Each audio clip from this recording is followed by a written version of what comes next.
Hello, I'm Lee Bernick, Dean of the Greenspun College of Urban Affairs, and I want to welcome you to another edition of the Urban Report. Today's segment, we're going to be looking at some of the elements of the School of Journalism, the Hank Greenspun School of Journalism. And just recently, one of our faculty members from the school came back from Chattanooga, and he was at a conference there, and he won an award. And I want to introduce Greg Borchard. Greg, tell me what the award was and what the conference was, and then we want to talk about some other elements about that award. The conference is a symposium. It's a symposium on the 19th century press, the Civil War, and free expression. And it's met 20 times now. This was the 20th annual meeting. And each year they make an award under the name of the Annual Award for Distinguished Scholarship. And this year was my time. They recognized me for a book I'd published last year titled Abraham Lincoln and Horace Greeley through Southern Illinois University Press, and also some of the other activities related to this year's symposium, specifically a panel I helped organize that featured scholars from all over the country, even from overseas, focused on Abraham Lincoln and the press. It was a big year for Abraham Lincoln, as much as, well, there's a film coming out by Steven Spielberg, but also the election itself. The 2012 election coincidentally happened right around the same time of the symposium.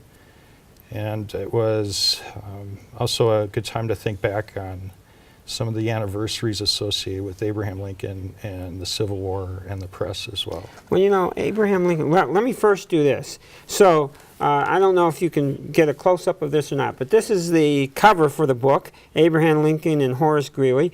I want to get back to this in a second. There's a couple passages. There's a passage I'd like you to read and maybe think about, and then, but I do want to talk to you about a couple things. But so this is your book. This is the one that helped you win this award for distinguished scholarship, right? But there seems to be a fascination with Lincoln. I mean, you know, of course we might always say that he may have been the greatest president. Some would say that. Why do you think there's a fascination so much with Lincoln? Well, right now, the fascination in part is because it was his 200th birthday anniversary not long ago. 2009 really marked an increase in scholarship on Lincoln because 200 years before then, Lincoln was born. Another reason is we are also going through a list of 150th anniversaries related to the Civil War. So you've got both of these anniversary events coming together. And I think the real reason is for about a century now, people have been looking back at Lincoln as one of the few, not only presidents, to really unite the country in a really difficult time of crisis.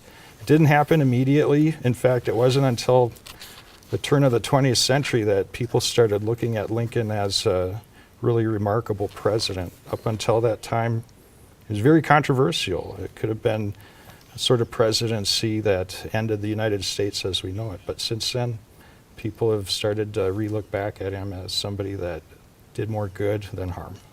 Well, good. Let me ask you. I'm not sure that you would agree, but I found this passage, and if you could, where it says, "But over time," and if you could read a little bit of that, and you see where he says, "But over time." Okay, to the end of the paragraph. Yes. But over time, Lincoln came to believe that each generation would need to redefine America in relation to the current problems it faced. And by the middle of the Civil War, he would declare, "The dogmas of the past are inadequate to the stormy present." In the final few years of his life, he began thinking in the future tense, saying, "We must think anew and act anew." Lincoln's life, in many ways, especially during this transformative time, would therefore serve as an appropriate representation of not only the men and women of his era, but also Americans both before and after the Civil War. Well, there are two things I want to about this passage. One, it's well constructed. It's a nice little paragraph, and you've got quotes from him, and it just shows what good scholarship is about, and I want to commend you on that. But it also really does speak to even today. Every generation has to think about how we renew and how we think about ourselves, and we have to look forward. And I just thought that it resonates with all the issues that, and maybe that's one of the things about Lincoln. What Lincoln does resonates with people regardless of what generation they're in. That's a good way of looking at it. He's a complicated character. People spend entire careers trying to write about him and figure out exactly what was going through his head. But one of the best ways of looking at him, the most useful ones, is how he himself changed too. He had ideas before the war that changed during the war, and even as the war was ending. He was able to apply the lessons he learned from his own experience and apply them to his prosecution of the war, the Emancipation Proclamation, the 13th Amendment. Going into the war, people would have said he was a very conservative character. By the end of the war, Lincoln himself had changed his ideas on a number of issues. And his life is a good lesson for all of us, I think, to be able to respond to external forces accordingly. Well, I wanted to have you on. We're going to have to take a break, and I'm going to have to end this segment of this show, or this edition. But I wanted to have you on because I wanted to recognize the fact that you just got back from Chattanooga and you won your award. And it's always nice to have an award-winning professor come on the show and part of our great scholarship at the university.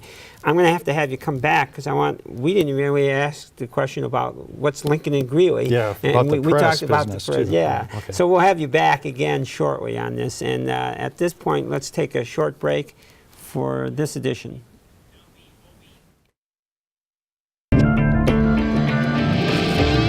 For others, it may have just been a summer job. But for me, it was training.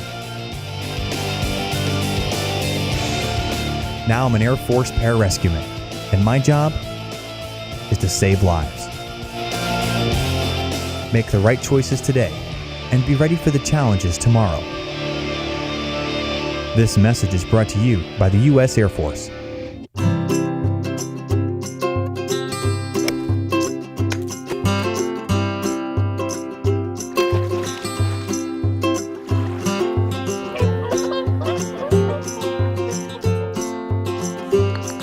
Think you found every hazard out here today? Think again. The spot you missed could be a killer. That spot on your skin could be skin cancer. Fact is, if you're a man over 50, you're in a group most likely to develop skin cancer, including melanoma, the kind that kills one person every hour. 1 in 5 Americans is likely to develop a form of skin cancer during their lifetime. That's why your best shot is to check for a spot. It's easy. Follow through and check your skin. It could be the save of a lifetime. Go to spotskincancer.org to find out how. A message from the American Academy of Dermatology. Winston, just one more inning, Grandma. Ever notice how many things today kids can do without actually moving? A whole lot of things their parents used to do the hard way. So many kids' activities today seem to leave out the activity part, which makes exercise even more important for children. In fact, new research tells us the best time to enhance bone development is during childhood and adolescence. And just getting children to walk an extra 35 minutes a day could spare them the pain of thinning bones later in life. Healthy bones come from healthy habits. Encourage your kids to get up, get out, and get moving. Hello. Hey, Grandma, how about another grape soda? A public service message on building strong bones for kids from the Pediatric Orthopedic Society of North America and the American Academy of Orthopedic Surgeons. Hello again. I want to welcome you back to this edition of the Urban Report. And at this segment, we're going to have the general manager of KUNV. KUNV is a radio station housed at the Greenspan College of Urban Affairs and within the School of Journalism. And it's a public radio station. And I want to introduce the general manager, Frank Mueller. Frank, welcome to the Urban Report. Thanks for having me. Tell us a little bit about what the station is about, and what does a public radio station at the university do? So we've been involved with the university for just over 31 years now. Initially, the station was a student station, but and organized under the student government.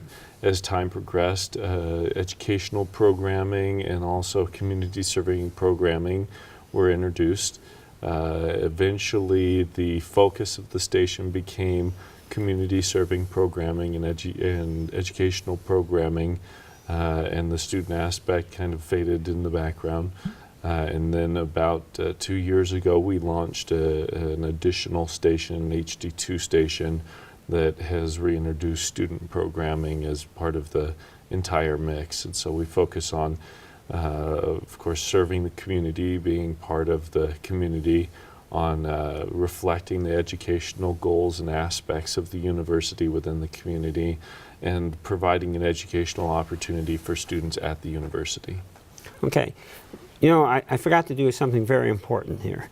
So KUNV is on the radio dial. It's an FM station. Correct. So we need to make sure you understand. It's an FM station, and it's at 91.5 on the dial. So if you haven't listened to it, you need to turn to 91.5 and listen to our station. You've mentioned a couple of really good points that you talk about. We want to help and be involved in the community. We talk about, we do PSAs, we do other kinds of things, involvement in the community, and we want to give students an experience, students help at the station. Now more than ever, Frank, we've changed the format over the years, and especially in the last year or two. Can you talk a little bit about some of the changes in the format of the station? So the station has always been kind of fluid in its format. When the station started, it was very eclectic throughout all day parts. Over time, there were some areas that it kind of coalesced around. During the day part, there was a mix of different jazz formats, a contemporary jazz format and a classic jazz format, along with a block of time for educational specific programming. Overnight, there was a student rock programming, and then eventually the daytime and overnight became primarily a classic and straight ahead jazz format. About 2 years ago, we introduced a contemporary jazz format to attract an additional audience to the station, to garner extra support for the station in order to ensure that we would be able to continue to operate. Once we did that, we also shortly thereafter brought in additional educational programming, some nationally syndicated programming that reflected kind of what the university represents in the community, and brought that in both in the morning and in the evening. So in the morning, what do we have? That's a national. We now have a national. So we now have the Takeaway, which is a 5-day-a-week nationally syndicated program. News program that does news analysis. Okay. And what time is that on? That's on from 6 to 7 a.m. Okay. And then from 7 to 7:30, we receive programs developed by Greenspan Media Group, based around reporting done in their various magazines and newspaper publications. And then from 7:30 to 10, we have a transitional program that mixes music along with news programming, and that has a student element to it. Well, that was as well. what I was going to say. When you talk about that, you have news and you have local news, and what we have are students doing the local news. That's correct. Right? I mean, you're hosting the show, but the students come in and they write the stories and they report on things. They figure out what's worthy of reporting on that, right? And that's what we do. So that's one of the student things. We also have other shows, national syndicated shows on the station. station at various times. Can you just correct. briefly, we only have a couple minutes, can you give me a couple? Sure. So we have the Tavis Smiley show on Sunday nights? Monday nights. Monday nights, Yeah. okay. And we have another program called Living on Earth that's on Wednesday nights. Both of those programs are again, good reflections of education, of learning. And then interspersed between those on other weekday nights, we have locally produced programming that meets the same goal. Our Metropolis. Our Metropolis is hosted by one of our faculty members in the School of Journalism, right? Yep, Gary Larson. Gary Larson hosts that, and he brings in people from all over to be on his show and talk about topical issues that are important to people in Las Vegas. As well as hosts a roundtable during the show where they pick up issues and discuss why they matter in the community. Okay. Well, let me do one thing. There are other programs. We only have a few seconds left here, a minute or so left. I want to talk to you. We're a public radio station. Tell me, we've just finished, like other public radio stations, a pledge drive. Mm-hmm. Tell me about that and why that's important. Well, the funding model that we work under requires us to receive funding from several sources, and so the funding that we receive from public support, from the audience essentially of the station, amounts to almost a third of our overall operating budget. And just like most people could not continue to function without a third of their income, we aren't able to run the radio station without that support, and so it's critical in our operation. Okay. We're going to have to stop now, and we're going to have you come back again sometime. We're going to have to stop this segment, but it is important for us to have support from you, the audience. Listen to KUNV, support our radio station. I want to thank you for appearing. We're going to take a short break, and we'll come back for another segment of this show. Thank you. Thanks. Thank you. We'll see if we can get... If you could see anything in the world, what would it be? I'd love to see Paris. I like to see cupcakes falling from the sky.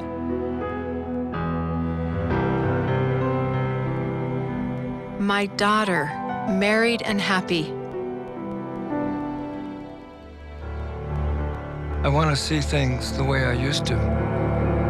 Chances are, someone you love may one day be affected by macular degeneration or glaucoma.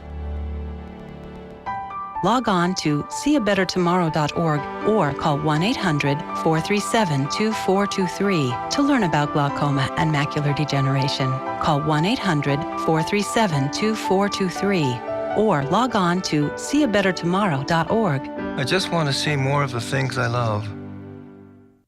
I remember the moment. I'll never forget that moment. That moment? It was a moment that changed my life. I'd been training with my team for months, and now we had been called up for the first time. The real deal.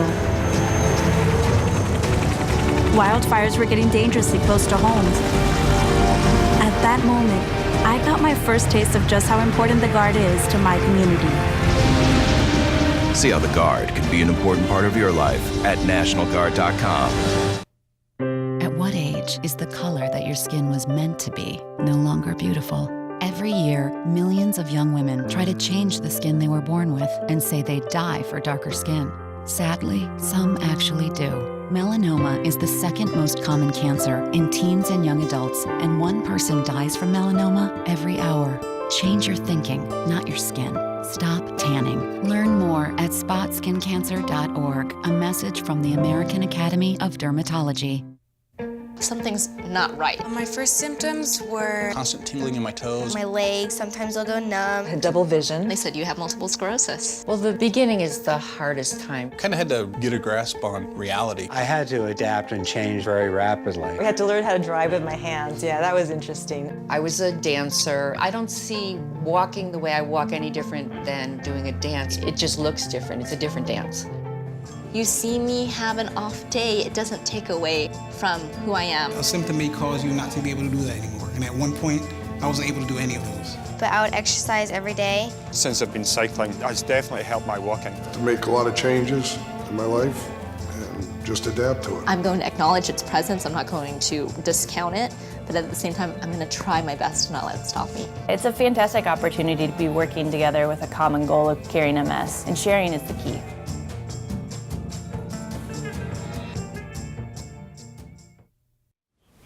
Welcome back to this edition of the Urban Report. And in this segment of the show, I have another special guest. Building on the previous guest, I have Kim Linzy. Kim is the programmer at KUNV, so we have two people that are being on the show from KUNV. And Kim, been with the station for 23 years, and you're a real pro about all this, and you're really a program director, and you work on largely jazz, the jazz part. And we are, as Frank talked about in the earlier segment, largely a jazz station, or a focus on jazz. You want to tell us a little bit about some of the accomplishments? First, let's recognize the fact that you were in, 2009, picked as Jazz Producer? Jazz Programmer of the Jazz Programmer of the Year, nationally. Yes, in the media market, and we are in the media market here in Las Vegas. So it was an honor to be recognized by the industry through Jazz Week, which is a music trade for the jazz format and music. So the industry record labels, industry executives, they select out of 98 stations. KUNV has been selected 5 years. So for 5 different years, we were nominated to be the Jazz Station of the Year. Correct. Not 5 consecutive years. Yes, right, since 2008. Oh, since 2008, yes. We've been. Oh, well, that's even better. That's when we moved into the studios. It must have been not just the studios. It's actually your work and everything, but it may have been a little bit easier now that we're in nice studios at the station here and in the building. Yes. So since 2008, we've been nominated. And when you say nominated, how many stations get nominated? There's 98 jazz stations approximately. So we made the top tier 4, and the nomination is a 3-round nomination process. And it starts with a blank slate, and then the stations are selected. And we've been very proactive with the music selections, and that, I believe, one reason is why we are recognized, because we play a vast variety of jazz. Okay, and part of that, in terms of not only are we been recognized for 5 years, I didn't realize you've been keeping this a secret for me. We should be plugging this more often about the fact that we're been nominated for 5 years in a row. Yes. But the other part about that is we were also selected by Billboard, is that right? Yes. And that's somewhat of an accomplishment too. So tell us a little bit about Billboard and what that means for us. Well, Billboard is one of the oldest, historically the oldest industry trade magazine for music. The first publication was in 1894. So it's by invitation only. They select the stations they would like to be on the panel. I have a relationship with a record promoter who suggested in 2 years ago, when the format transitioned to contemporary, that he would like to suggest that they pick us up through the frequency. And the station was monitored for 6 months before they decided that we fit the criteria for the panel. So when you say we fit the criteria for the panel, so what does that mean though? What is it? So they listen to what we listen? Yes. I mean, what we produce and put on the air, is that it? Correct, because we are digital. They can scan us, and they monitor it through the electronic digital platform. They listen to the station, and then they make a decision. And in fact, 3 stations were dropped, and we were one of 3 that were added. Okay, and what does Billboard do with what? So they listen to what we put on the air, yes, right? And then that somehow gets translated into what's popular and what's not popular in jazz. Is that it? Yes, we create the chart. We move the chart, the Billboard chart, top 30. So you and the other people who are on the air and pick music, jazz music, you help shape. Yes. Well, it's always nice. This is another one of those things that I always like to say about how we at the Greenspan College of Urban Affairs and you at KUNV get to shape, yes. In this case, national music, right? Yes. Jazz music. That's Mm. terrific. So, so what do you do as the programmer, right? I mean, we have a number of people who play jazz for us, right? Yes. Most of them are, if I understand it correctly, volunteers. That's correct. We have myself and a part-time host in the day part. And then our evening hosts are volunteers who've been here many years. And they are responsible for selecting their music. But during the day part, one of my jobs is creating a playlist. So where our sound is tight and it's formatted. So that's one of the tasks that I perform is to prepare playlists daily from overnight through until 6 p.m. And this playlist comes from a list of songs that you get in new? Or Yes. We receive a lot of music. I might receive 50 CDs in a week, approximately, give or take, depending on the season and the period.